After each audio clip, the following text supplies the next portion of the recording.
Hi, I'm Pheonix Dino and welcome back or welcome to my channel.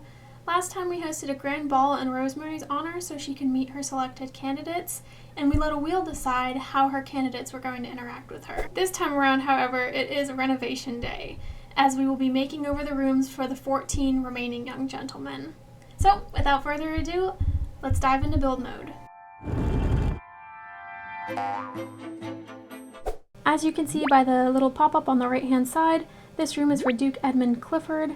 Now for his, it was actually very challenging. I actually had to go into build mode twice to redo everything. So I destroyed everything that I'd done before and redid it. And my goodness, it definitely was worth it. At least I like to think so. I really like the color scheme here. It's very warmly toned. I feel like his personal style is kind of a cross between elegant but also down to earth. And so I tried to capture that in his room style as well. Really give his room a feel for who he really is. As you can see by the shield and swords, I wanted to give him something that really spoke to the regality of being a duke. So I thought that was a really nice touch. I also gave him a nice little work area. My thought process is maybe he's like some sort of architect or something in Oasis Springs, given that in the trailer he looked like he was building something. I also gave him a microphone since he likes comedy. And this is the end result. I think it turned out really good. You can definitely see a huge improvement. Next on the list is Nicholas Fall from Evergreen Harbor. His was actually pretty easy to style. I really like using greens and blues in all of my decor, if you couldn't already tell by this room alone and all the other palace guest rooms. But I really did enjoy styling his room. I wanted it to have kind of a more down-to-earth feeling. As you can see with the fish being mounted up on the wall, he does like fishing, so I thought that was a really nice touch. And he also likes gardening, which is why I gave it a bunch of greenery vibes, an unfinished arrangement there on the table. And this is the end result. You can see all of the little touches of green. Rick Walker is next on the list. As you can see here, I used my typical blue tones in this build. I used a lot of cats and dog stuff since he is from Brindleton Bay. I thought it was really fitting. I wanted to give him kind of a down-to-earth one as well. At least as down-to-earth as the palace can give him anyway. But you can see he has a nice little bench at the end of his bed. All of these rooms do in fact have a little sitting/eating area. And I really enjoyed using columns and these shelves in this build. You can see a little later in the build I put some more shelves down below, the shelves that are already there. I thought that would be really good for storage area and sheet music since he likes violin. I thought that would be a really nice touch. I especially like using this suitcase stack from Cats and Dogs. I thought it looked really nice in this room and kind of added to the cluttery feel of it a little bit without being too cluttered and messy. And I have his little violin in the corner. I also put a little chair there so he can sit down while he plays. And this is the end result here. I just love the blue and purples in that color scheme. I had a lot of fun with Timothy Chalamet's room, especially since he likes black. Like I said, black is really easy for me to decorate with. It's a very neutral color, goes with a lot of things. So this room I definitely had a lot of fun with. Added a couple pops of color here and there, but mostly I kept it blacked out. Added some extra sconces on the side of the fireplace, a new little chandelier up by the sitting area, and I did add a custom headboard over there and a little robe off to the side, as you can see in the photo.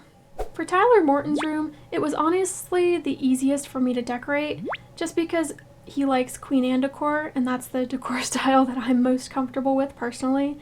It was very surprising that that would randomize Queen Anne decor for him, just because he is from Cottage Living in Henford-on-Bagley. So it was kind of surprising that he would go for something this fancy.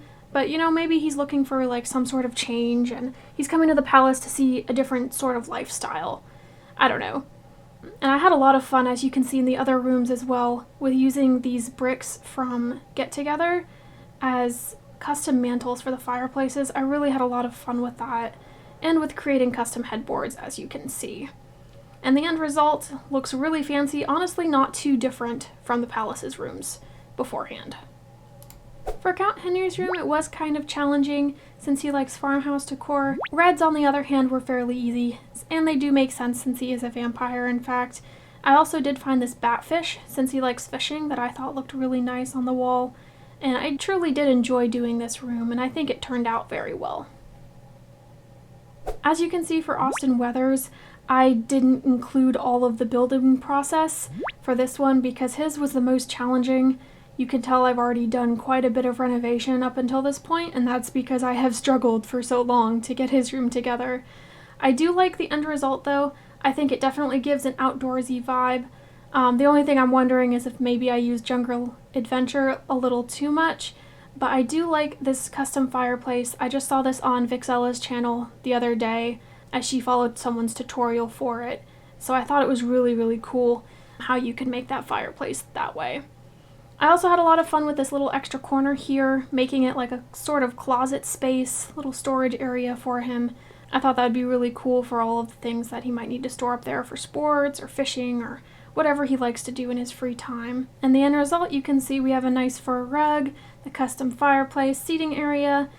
For Christian Sandoval, he was actually fairly easy, if for no other reason than he likes mission decor, and there's honestly not a whole lot of choices for mission decor.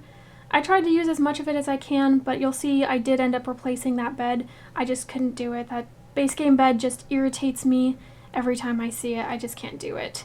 I did give him a little seating eating area, just like all the other rooms, and I also gave him an easel and some pre-stacked canvases that maybe he was working on as he got to the palace, and you can see the end result turned out fairly well, I think, anyway. Christopher Templeton was another one of those easy rooms just because I could put everything in blue. I did put a lot of gray in this room as well, even though he does not like gray, just because gray is just kind of a staple color for me. It's really hard for me to tear away from it, but I did give him lots of blues to make up for it. I gave him some jazz posters since he likes jazz music, a stereo of his own, and of course a guitar so he can make music of his own. Damien Newcrest, to me, he's a really flashy guy. He really likes his blacks and reds, and honestly he has so many likes and dislikes. I don't know if you noticed in the panel. It was hard for me to fit all of them in, so I just fit in the ones that I thought would look best, such as the piano, the guitar, the artwork. You can see in here it's very bold color scheme. For Grant Brooks, I had a lot of trouble with his room as well, mainly because I really love this bed, but the problem is it doesn't have any matching curtains. Like, there's no shade of green in The Sims that matches that, so that was definitely a challenge. As you can see, I did give him a custom fireplace, just like Austin Weathers, except I made his more jungle adventure themed, since that is the world that he comes from. But since he is also a spellcaster, I thought it would be cool to put some magic furniture in there as well. And as you can see with these curtains, I've just decided to go cream colored because there is no curtains that will match that bed, and I doubt there ever will be. And you'll see I did give him a little platform for the bed, just honestly because I couldn't find a rug that quite fit it. But I think this room turned out really nicely. I also had a lot of fun with Jordan Voss's room. Since he likes mid-century decor, I kind of gave him like a funky crossed with barracks feel for his room. Since my kind of storyline for him is that he's prior military, I gave him a room that kind of looks like barracks, honestly, as far as the furniture goes, and it's the style of furniture that he likes anyway, so it worked out really well. He is a slob, so I did give him a lot of clutter on the floor, as you can see with the clothes in the corners, though in this after picture you can conveniently not see any of it. I was really excited when it came time to renovate Colby Blunderson's room, if not for the fact that he's from The Office, which, as you all know probably a little too much, I am a fan of, but also because he is a huge book nerd, and I love using bookshelves in any sort of room in The Sims. In bedrooms, living rooms, it doesn't matter. I just think they give the whole room just an air of elegance about them.